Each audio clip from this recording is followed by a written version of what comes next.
கண்ணுகளா நல்லா இருக்கிறீங்களா? என்ன கேட்டேன், நல்லா இருக்கிறீங்களா?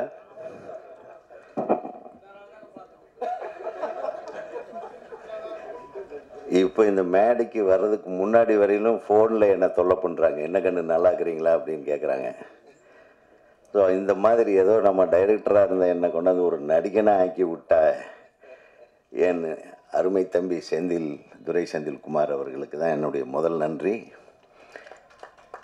அவருடைய மனசுக்கேற்ப மற்ற எல்லா நடிகர்களும் என்னுடைய தம்பிகள், குறிப்பாக சூரிய அவர்கள், சசிகுமார் அவர்கள், நான் மிகவும் நேசிக்கிற இயக்குனர் அருமை தம்பி வெற்றிமாறன் அவர்கள் எல்லாம் நான் நடிக்கும்போது வேண்டான்னு சொல்லாமல் என்ன ஏற்றுக்கிட்டதுக்கு ரெண்டாவது நன்றி. ஏன்னா நான் என்ன நடிப்பேன்னு அவங்களுக்கு யாருக்கும் தெரியாது. நான் அப்பப்போ படங்களில் சின்ன சின்ன ஒரு கேரக்டர்ஸில் முகத்தை காட்டியிருக்கேன். பல ப்ரெஷர்களுக்கு நடுவில் திடீர்னு ஒரு நாள் கூப்பிடுவாங்க, என்ன பண்ணுறேன்னே தெரியாது. அப்புறம் எல்லாம் பார்த்தா இவங்கெல்லாம் மதுரை பாஷையில் பிச்சு உதறிட்டு இருக்கிறாங்க.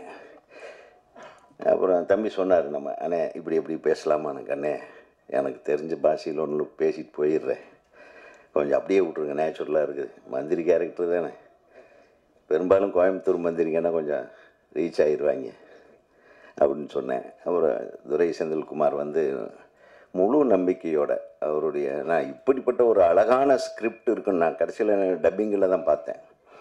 ஒரு எக்ஸ்ட்ராடனரியான ஸ்கிரிப்டு. அது வெற்றிமாறன் அவர்களுடைய ஆசீர்வாதத்தில் இந்த படம் நடந்தது. இந்த படத்துக்கு ஒரு மிகப்பெரிய சிறப்பு. வெற்றி, உங்களுக்கு என்னுடைய மனமார்ந்த நன்றி. இவங்க ரெண்டு பேர்த்தையும் பார்த்தா எனக்கு பொறாமையாக இருக்குது. ஏன்னா துரை செந்திலையும் வெற்றியும் ஒரு குருநாதரை நாம் எப்போதும் மறக்காமல் பூஜித்து அவர்களை போற்றும் போது அந்த மாணாக்கர்கள் எப்போதும் தோல்வி விட்டதே கிடையாது. உலகத்திலேயே உயர்ந்த ஒரு பண்பு என்னென்னா நம்ம குருநாதர்களை நேசிக்கிறது. ஒரு தடவை வெற்றி சொல்லியிருந்தார் ஒரு பேட்டியில், நான் ஸ்க்ரால் பண்ணும்போது பார்த்தேன். துரை பாலுமகேந்திரா சார் ஹாஸ்பிட்டலில் இருக்கும்போது அவரை கூடவே இருந்து, அவரை நடக்க முடியாத ஸ்டேஜில் கூட அவரை குளிப்பாட்டுறதுலேருந்து அவரை அரவணைச்சு கடைசி வரையிலும் பார்த்துக்கிட்டான் தம்பின்னு.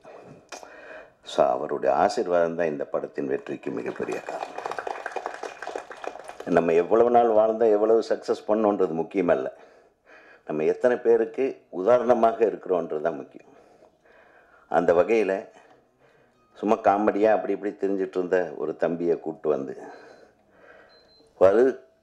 அதுவும் வெற்றி தான் சொல்லியிருக்காரு. 2-3 தடவை தான் நான் பார்த்துருக்கேன் சூரிய. ஆனால் கூப்பிட்டு வச்சு சூரிய வச்சு பண்ணார் பாருங்க.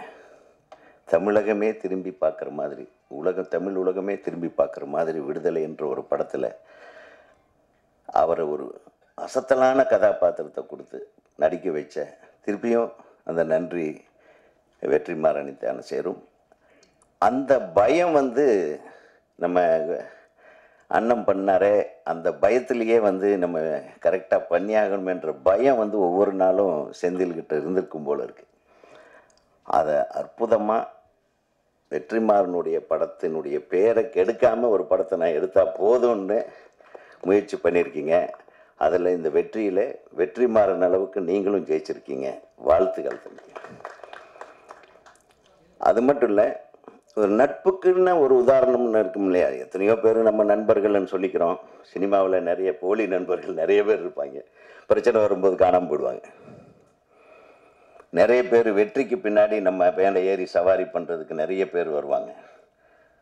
அப்படி சவாரி பண்ணுறவங்கெல்லாம் நம்ம தோற்று நிற்கும்போது நம்ம மேலே சவாரி பண்ணிட்டு ஓடிட்டுருப்பாங்க. இன்னொரு குதிரை மேலே ஏறி சவாரி பண்ணி போயிட்டே இருப்பாங்க. நான் இதெல்லாம் பார்த்துட்ருக்கேன். அதையெல்லாம் பார்க்காம சூரிக்காக நான் எதை வேணாலும் செய்வேன்னு சொல்லி கூட நின்று, அந்த கதாபாத்திரம் என்னவாக இருந்தாலும் சரி, பட் ஒரு கேரக்டர் நடுவில் செத்து போகுது, அந்த கேரக்டர்லாம் ஒரு ஹீரோவாக நடித்தவர் பண்ணலாமா அப்படின்லாம் யோசனை பண்ணாமல் சூரிக்காக நான் செய்வேன் அப்படின்னு உறுதிமொழியோடு நம்ம சசிகுமார் அவர்கள் மிக அற்புதமான ஒரு பர்ஃபார்மன்ஸ், எக்ஸ்ட்ராடினரி பர்ஃபார்மன்ஸ். நான் உண்மையிலுமே கண் கலங்கிட்டேன். நான் பொய்யெல்லாம் சொல்லலை. ரொம்ப அருமையாக பண்ணீங்க. அதுக்கப்புறம் இந்த படத்தை வந்து பல்வேறு இடங்கள், பல நாட்கள், இரவு பகல், தயாரிப்பாளர் நான் மூஞ்சியே பார்க்கல. நான் வந்திருக்கேன்னா அவர் எங்கே காணாமல் போயிடுவார். யோ எனக்கு எவ்வளோ சம்பளம் தருவேன் அப்படின்லாம் அவர் எங்கெங்கே தரப்போகிறாரு. சரி பரவாயில்ல விடு, அவரை தேடிட்டே இருப்பேன். ஆனால் அங்கே பிரம்மாண்டமாக எத்தனை கூட்டம், அந்த கோயில் எல்லாம் கும்பகோணத்தில் எடுக்கும்போது அசந்துட்டேன் நான்.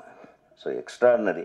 நீங்கள் எதையும் கவலைப்படாமல் உங்கள் நண்பருக்காக, சூரி சாருக்காக நீங்கள் கூட தோள் கொடுத்து நின்னீங்க பாருங்கள், அதுக்கு உங்களுக்கு வாழ்த்துக்கள். அதே மாதிரி ஒளிப்பதிவாளர், நான் ஜாஸ்தி பேசுனேன்னு நினைக்கிறேன். இப்போ நான் தான் பேசி ஆகணும். ஏன்னா நீங்கள் பேசுகிறத விட நான் பேசுனது தான் மை வேல்யூ. ஏன்னா எனக்கு ஜாஸ்தி நாள் இல்லை, 5 நாள் தான் நடித்தேன். இன்னொரு 2 நாள் எடுத்துக்கங்கப்பான்ட்டேன். வேணாம் சார் போதும்ட்டாரு. உங்கள் நடிப்பு இதோட அப்புறம் பார்த்தா கேமராமேன் வந்து சொல்லவே முடியாது. அவர் ஒரு டோனை கிரியேட் பண்ணியிருக்கா பாருங்க. ஐயோ, எக்ஸ்ட்ராடினரி பர்ஃபார்மன்ஸ். ஏன்னா அவர் 2 விஷயம். ஏன்னா ஒரு கதையை வந்து புரிஞ்சுக்கிட்டு அந்த கதை களம் என்ன, அது நடக்கிற இடம் என்ன, அதனுடைய ரகட் ஃபார்மேட் என்ன, அந்த வில்லேஜ் கதாபாத்திரங்களுடைய ரகட்னஸுக்கு தகுந்த மாதிரி ஒரு டோன் கொண்டாந்தார் பாருங்க. கிரேட். அவருக்கு ஒரு மிகப்பெரிய கைத்தட்டல் கொடுக்கணும். ஏன்னா இதெல்லாம் அதுக்கு மெனக்கெடணும், சாதாரண விஷயம் இல்லை. சும்மா லைட் வச்சு அங்கே ஒரு லைட் வச்சு இப்படி பிரைட்டாக எடுக்கிறது யார் வேணாலும் எடுத்துடல. நீ கேமராவில் எல்லா ஃபெசிலிட்டியும் இருக்கும். ஆனால் அந்த டோனை க்ரியேட் பண்ணி அதை மெயின்டைன் பண்ணி, ஆர்ட் டைரக்டர் அதே மாதிரி அந்த டோனுக்கு தகுந்த மாதிரி, அந்த இடத்துக்கு தகுந்த மாதிரி, அந்த ரகட்னஸ்க்கு தகுந்த மாதிரி வீடு வாசல் அந்த இதெல்லாம் செட் பண்ணி கிரேட் ஜாப்.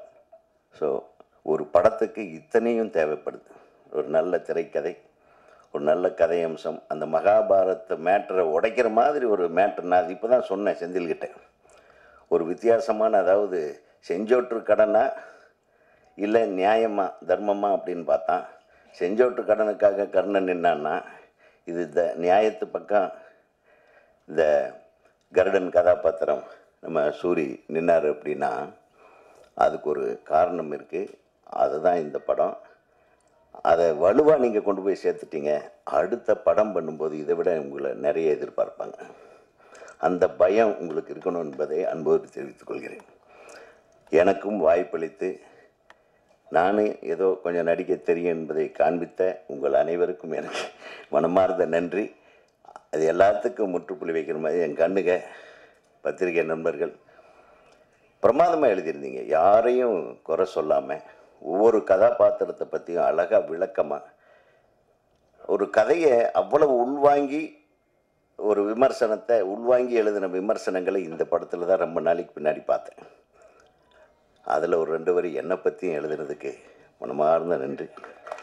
அடுத்தது 4 வரி 6 வரி எழுதுகிற அளவுக்கு நானும் பயத்தோடு நடிப்பேன் என்பதை வாய்ப்பு கொடுக்குற பெருந்தலைகள்லாம் இங்கே இருக்கும்போது நான் ஏன் கவலைப்படணும்? நன்றி, வாழ்த்துகள். உங்களுக்கு தான் நன்றி. உங்களுக்கு நன்றி தெரிவிப்பதற்காக இந்த விழா சிறப்பாக எடுத்துக்கொண்டிருக்கிறார்கள். வாழ்த்துக்கள் அனைவருக்கும்.